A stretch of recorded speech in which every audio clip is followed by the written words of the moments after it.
आज जिस परिस्थिति और जिस माहौल में हम इस देश के वंचित शोषित कमेरा लोग दिल्ली में इकट्ठा हुए हैं, वी द पीपल पैगाम के इस मंच पर, इस आयोजन में, वो माहौल, वो देश की हालात बहुत मुश्किल और चुनौतियों भरे हैं। जिन वजहों से, जिन रास्तों से चलकर हमारे जैसे लोग देश के गांवों से निकलकर यहां तक पहुंचे, वो रास्ते बंद किए जा रहे हैं। मगर ऐसे वक्त में जब चारों तरफ निराशा का माहौल हो, लोग ये सोच रहे हों और आपस में बात कर रहे हों कि ऐसा लगता है कि बालू की तरह हमारी हाथ से हमारा हक, अधिकार, हमारी एकजुटता फिसलती चली जा रही है और हम उसे रोक नहीं पा रहे। मुझे दिल्ली के रामलीला मैदान का ये मंच एक उम्मीद की तरह नजर आ रहा है कि तमाम तरह से अलग अलग जिन्हें समझा जाता है, वो बहुजन वंचित शोषित समाज के लोग इस सभागार में, इस मंच पर और इस पंडाल के सामने इकट्ठा हो गए हैं। मुझे यहां से भी एक उम्मीद की रोशनी नजर आ रही है, इसलिए मैं निराश होने की बजाय उम्मीदों से अपनी बात शुरू करता हूं। उम्मीद इस सवेरे की, जिसकी रोशनी यहां जो 3 आदमकद मूर्तियां खड़ी हैं, वो यूं तो मूर्ति है डॉक्टर अंबेडकर, महात्मा ज्योतिबा फूले, सावित्रीबाई फूले की, और 6-7 दिसंबर का दिन,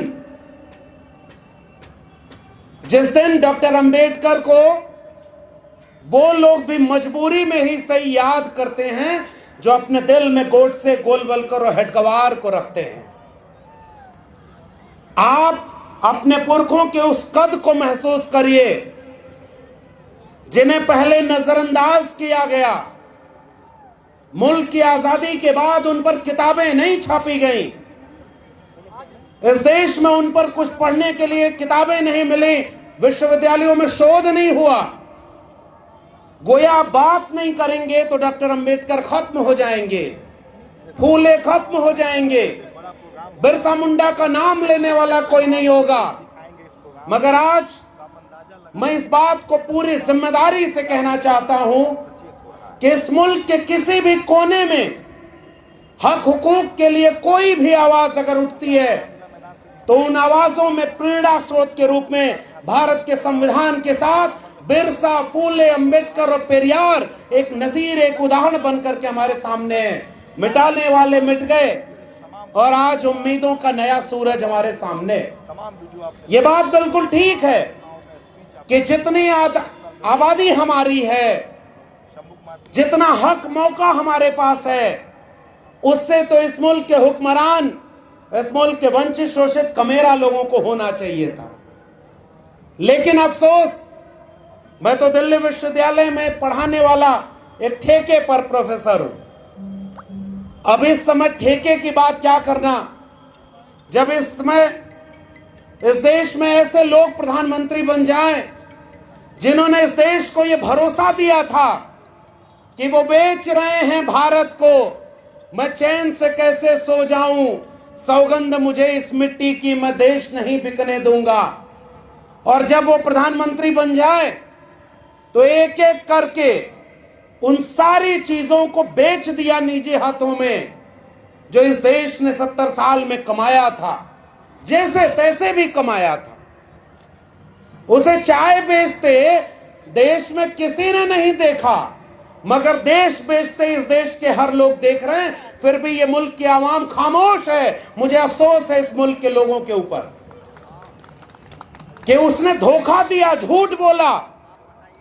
इस देश ने बहुत बुरे प्रधानमंत्री देखे, मगर इतना झूठा प्रधानमंत्री इस देश में कोई नहीं हुआ था।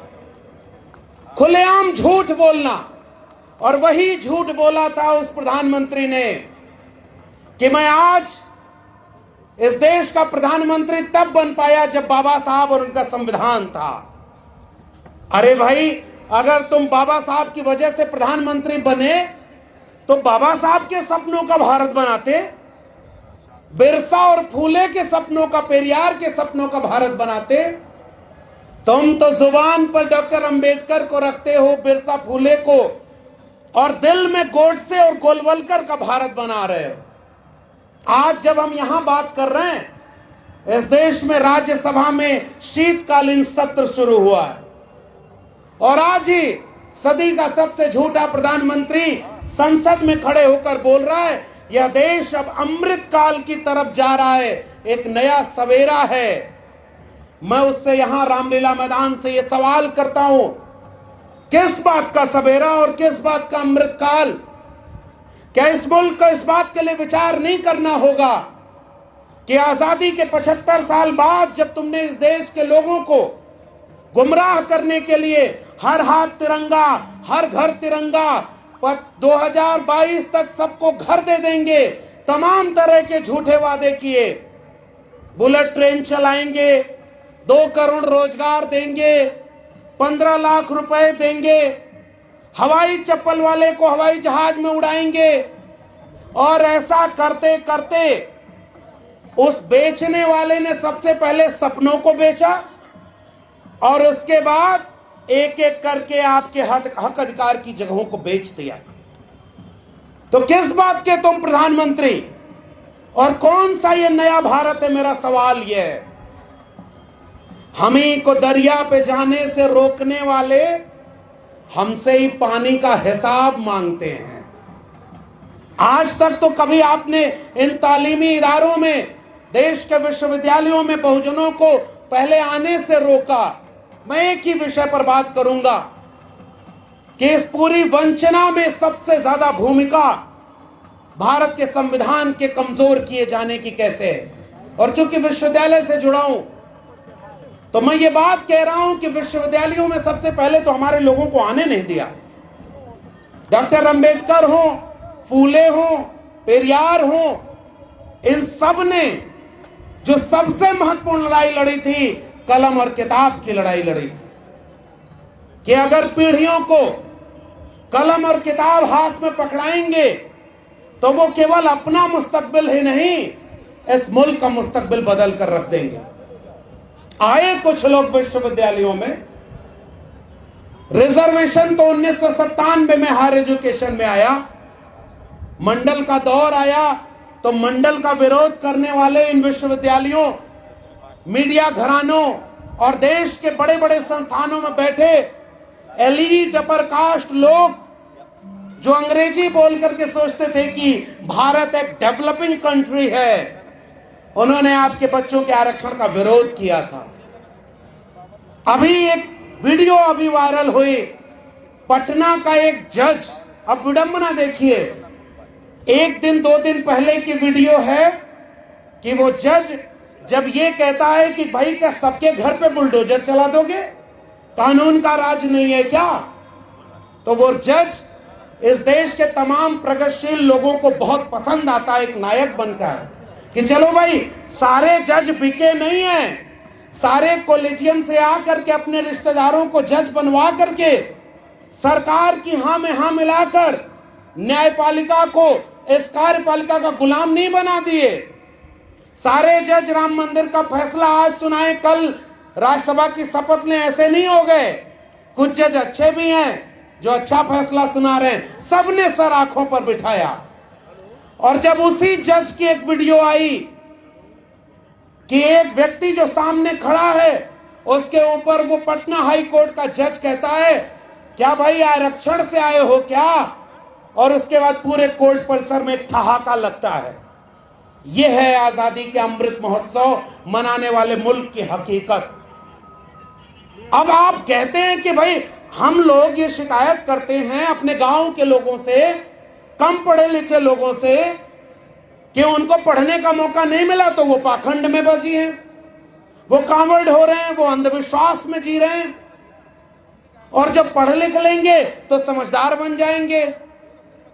इस जज को जो जज बना है, पता नहीं कॉलेजियम से ही बना है, किसी की रिकमेंडेशन से बना होगा, वो इतना पढ़ लिख करके उस ओहदे पर बैठकर जब आरक्षण का मजाक बना सकता है, तो कल्पना करिए एम्स से लेकर के देश के बड़े बड़े केंद्रीय विश्वविद्यालयों में आरक्षण पर कितना अपमान जलील हुआ होगा आपके अपने समाज का एक एक शख्स, जिसको मेरिट के नाम पर दुत्कारा गया। जब इस देश में करोड़ों रुपए देकर के कोई डॉक्टर बना, तो उस पर कोई चुटकुला नहीं बना कि इसने सीट खरीद करके डॉक्टर बन करके पेट में कैंची छोड़ दी हो। लेकिन अगर कोई आरक्षण से डॉक्टर बना तो लोगों ने मजाक बनाया है। अगर किसी ने आरक्षण से नौकरी ली तो इस देश के कुलपति प्रिंसिपल नहीं बनाया गया कि भाई कोटे से आया है। और जब 10% सुदामा आरक्षण आया तो वो सारे चुटकुले बंद हो गए। ये कौन सा देश है भाई? और मेरिट की बात करने वाले, उत्तर प्रदेश में एक वैकेंसी निकली, उस वैकेंसी में शेड्यूल कास्ट की मेरिट जाती है कट ऑफ 35 नंबर और ईडब्ल्यूएस की मेरिट जाती कट ऑफ 3 नंबर।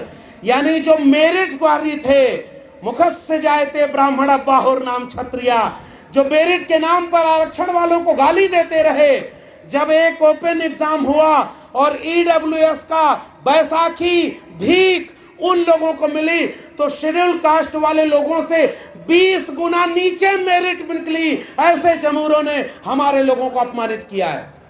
और इसलिए मैं केवल एक गुजारिश करने आपके बीच में आया हूं, इन नकली लोगों से डरने की जरूरत नहीं है। ये झूठे लोग हैं जो इस देश के 48 केंद्रीय विश्वविद्यालय तो इस समय है। इस देश का प्रधानमंत्री जब चुनाव लड़ने जाता है तो कहता है कि मैं ओबीसी मां का बेटा हूं, ओबीसी लोग मुझे वोट दें, और दे भी रहे होंगे बहुत सारे ओबीसी लोग। मैं तो उससे एक सवाल पूछता हूं, हर मंच से जाकर सवाल पूछता हूं।